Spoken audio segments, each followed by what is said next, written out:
से जानकारी, जहां विधानसभा बजट के सत्र का 6वां दिन, तो वहीं लगातार हंगामे की तस्वीरें सामने आई हैं और ऐसे में उम्मीद तैयार जा रही कि आज भी अलग मुद्दों को लेकर के विपक्ष के द्वारा यहां पर हंगामा किया जा सकता है। कांग्रेस, आरजेडी और सीपीआई समेत विपक्ष के नेता हंगामा करेंगे और तख्ती बैनर लेकर के लगातार उनके द्वारा यह प्रोटेस्ट किया जा रहा है। सदन के बाहर से तस्वीरें सामने आई थी जब हंगामा करता हुआ विपक्ष नजर आया था। आज विधानसभा के अंदर 6वें दिन की यह कार्रवाई जारी है। कांग्रेस, आरजेडी और सीपीआई जो कि विपक्षी दल भी हैं और ऐसे में उनके द्वारा आज हंगामा किया जा सकता है। सदन के अंदर और बाहर विपक्ष के द्वारा यह हंगामा हो सकता है। और सदन की कार्रवाई जहां 6वें दिन की जारी है, तो वहीं सदन के अंदर क्या कुछ चल रहा है उस पर एक नजर।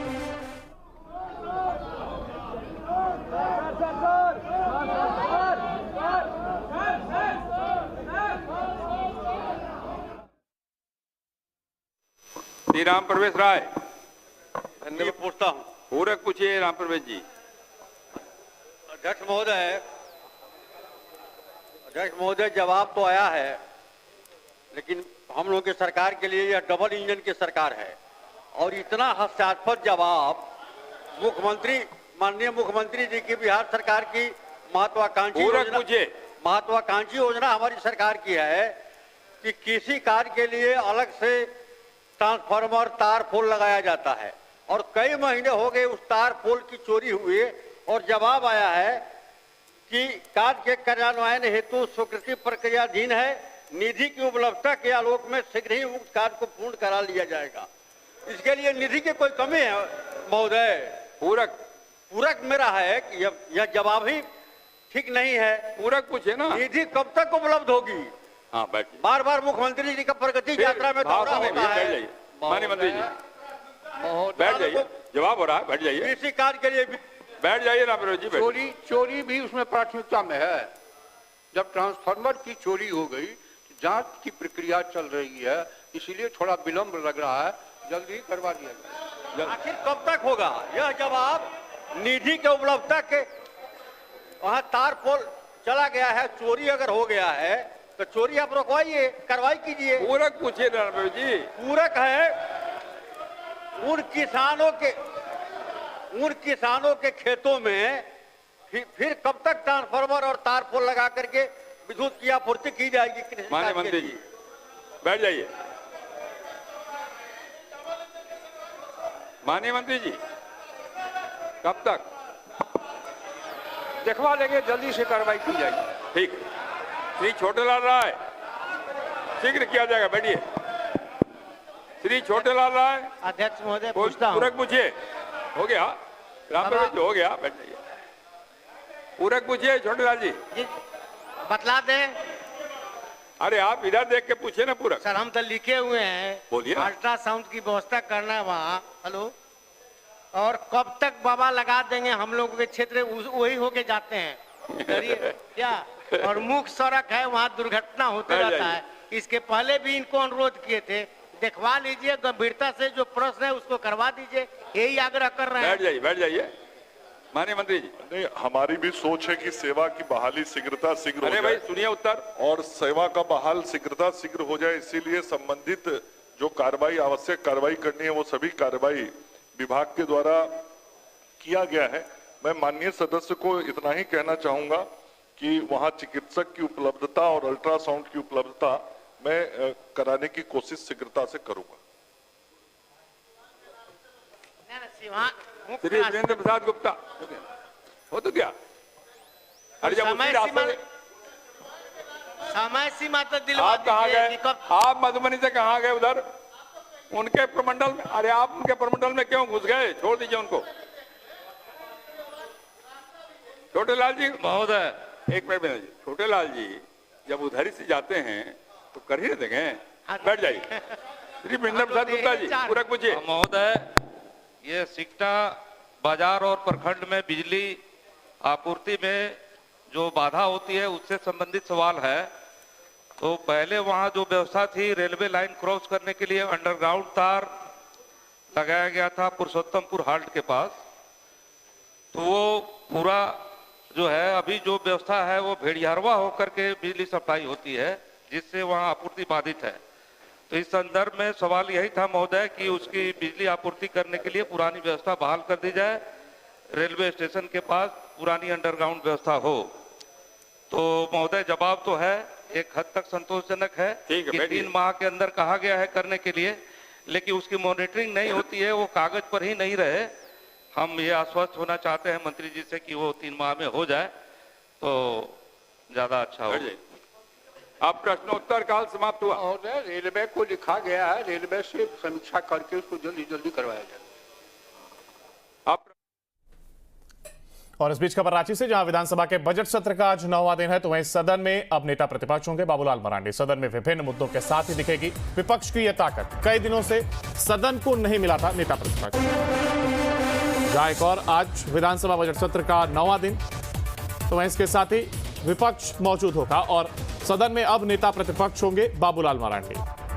सदन में विभिन्न मुद्दों के साथ विपक्ष की यह ताकत नजर आएगी।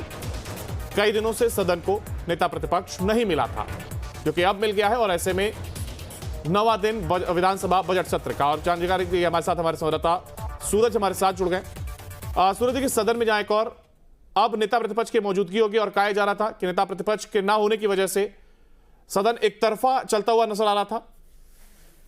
झारखंड विधानसभा चुनाव के बाद झारखंड में नेता प्रतिपक्ष भाजपा को नहीं मिली थी, लेकिन अब नेता प्रतिपक्ष के तौर पर जो प्रदेश अध्यक्ष है बाबूलाल मरांडी, उन्हें नॉमिनेट किया गया। यानी अब उन्हें भाजपा के तरफ से नेता प्रतिपक्ष का जो उपाधि है वो दी गई है और अब आज से विधानसभा में बतौर नेता प्रतिपक्ष की जो भूमिका है उस पर बाबूलाल मरांडी नजर आएंगे। क्योंकि आपने देखा कि इससे पहले जो 8 दिनों की जो सदन की कार्रवाई हुई, लगातार नेता प्रतिपक्ष को लेकर मुद्दे उठते रहे। सत्ता पक्ष लगातार ये खरी खोटी सुनाते रही भारतीय जनता पार्टी के विधायकों की आपकी तरफ से कोई भी नेता प्रतिपक्ष नहीं, तो ऐसी स्थिति में आप जवाब कैसे देंगे? सदन की गरिमा है वो आप नहीं समझ रहे। तो ऐसे कई तरह की बातें उठते आ रही थी, लेकिन अब नेता प्रतिपक्ष को लेकर जो कह सकते हैं कि जो कमियां थी अब वो भारतीय जनता पार्टी के बीच में वो पूरी हो गई और आज से विधानसभा में बाबूलाल मरांडी नेता प्रतिपक्ष के तौर पर वो अपनी भूमिका निभाते नजर आएंगे।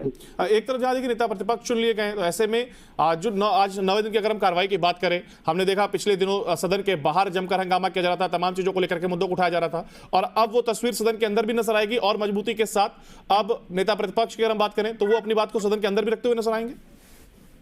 देखिए, बिल्कुल कई ऐसे मुद्दे हैं। आंगनबाड़ी सेविकाओं की हम बात कर लें, उनके मानदेय बढ़ाने की बात को लेकर आप देखा कल वो लगातार प्रोटेस्ट कर रहे थे, उस मुद्दे को भी लेकर भारतीय जनता पार्टी के विधायकों ने सदन में उठाया। इसके अलावा अगर हम बात करें तो विकलांग जो राशि है उसमें इजाफा करने की बातें उठ रही थी। इसके अलावा सरहुल त्योहार को लेकर आज इन मुद्दों को लेकर जो उनके सत्ताधारी दल के जो विधायक हैं पूर्व वित्त मंत्री रामेश्वर उरांव ने उठाया, उस मामले को जवाब देते हुए वित्त मंत्री राधाकृष्ण किशोर ने जवाब भी दिया।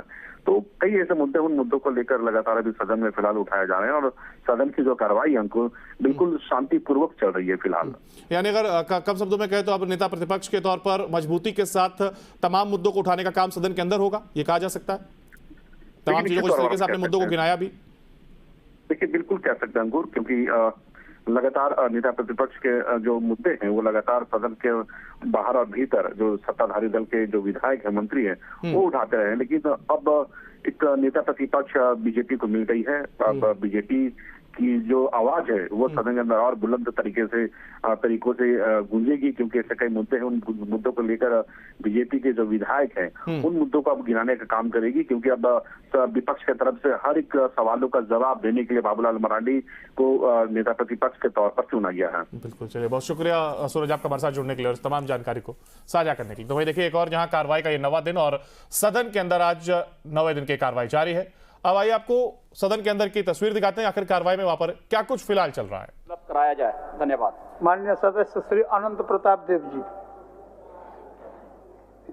अध्यक्ष महोदय, गढ़वा जिला के ढुरकी प्रखंड अंतर्गत ग्राम आंबा खोरिया, परासपानी, बालचौरा, पचफेड़ी, कदवा, बरसवती आदि जगहों के ग्रामीणों को जंगली हाथियों के द्वारा बार बार नुकसान पहुंचाया जा रहा है। हाथियों के आक्रमण से कई ग्रामीण की मृत्यु हुई, जिनके आश्रितों को सरकार द्वारा मुआवजा राशि भी प्रदान की गई है। हाथियों के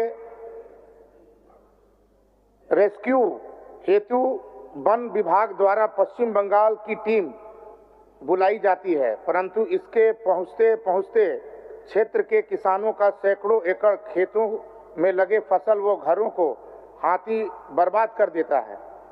अतः वर्णित गांव के किसानों को जंगली हाथी के प्रकोप में निजात दिलाने, अबुआ आवास का लाभ देने का, जान माल की सुरक्षा तथा घरों फसलों की क्षतिपूर्ति हेतु उचित मुआवजा राशि का भुगतान कराने की मांग सदन के माध्यम से करता हूं। अध्यक्ष महोदय, हाथी जंगल में आज भी है और वहां के लोग डरे हुए हैं, स्कूल के प्रांगण में शरण लिए हुए हैं। मेरा आपसे आग्रह है अध्यक्ष महोदय, शून्यकाल के माध्यम से यह प्रश्न मैंने किया है कि कम से कम वहां उन लोगों को सुरक्षा किया जाए, बंगाल की टीम को बुलाया जाए ताकि हाथी वहां पर जो नुकसान कर रहा है वो। माननीय सदस्य भूषण तिर्की जी। अध्यक्ष महोदय, गुमला विधानसभा क्षेत्र अंतर्गत डुमरी प्रखंड मुख्यालय में अस्पताल भवन नहीं होने से पुरानी जर्जर भवन में अस्पताल संचालित हो रहा है। ये प्रखंड लातेहार जिला छत्तीसगढ़ राज्य व झारखंड राज्य के अंतिम सीमा पर स्थित है। अस्पताल भवन नहीं होने के कारण झारखंड के अंतिम छोर के डुमरी प्रखंड के लोगों को भारी दिक्कतों का सामना करना पड़ रहा है। अतः मैं सदन के माध्यम से सरकार से मांग करता हूं कि शीघ्र अतिशीघ्र अस्पताल भवन निर्माण कराई जाए ताकि वहां की जनता को चिकित्सा सुविधा लाभ मिल सके। माननीय सदस्य श्री रामचंद्र सिंह। अध्यक्ष महोदय, लातेहार जिला के मनका विधानसभा क्षेत्र अंतर्गत नेतरहाट, महुआ डांड, बेतला नेशनल पार्क जाने वाले हजारों हजार की संख्या में पर्यटक एवं विशिष्ट व्यक्तियों का आवागमन निरंतर रहता है, परंतु उन्हें ठहरने के लिए डाक बंगला का घोर अभाव है। उस परिप्रेक्ष्य में पर्यटक स्थल जाने वाले मुख्य मार्ग में प्रखंड गारू, प्रखंड बरवाडी एवं प्रखंड मनका में डाक बंगला निर्माण कराने हेतु मैं सदन के माध्यम से सरकार से मांग करता हूँ। माननीय सदस्य श्री जनार्दन पासवान जी।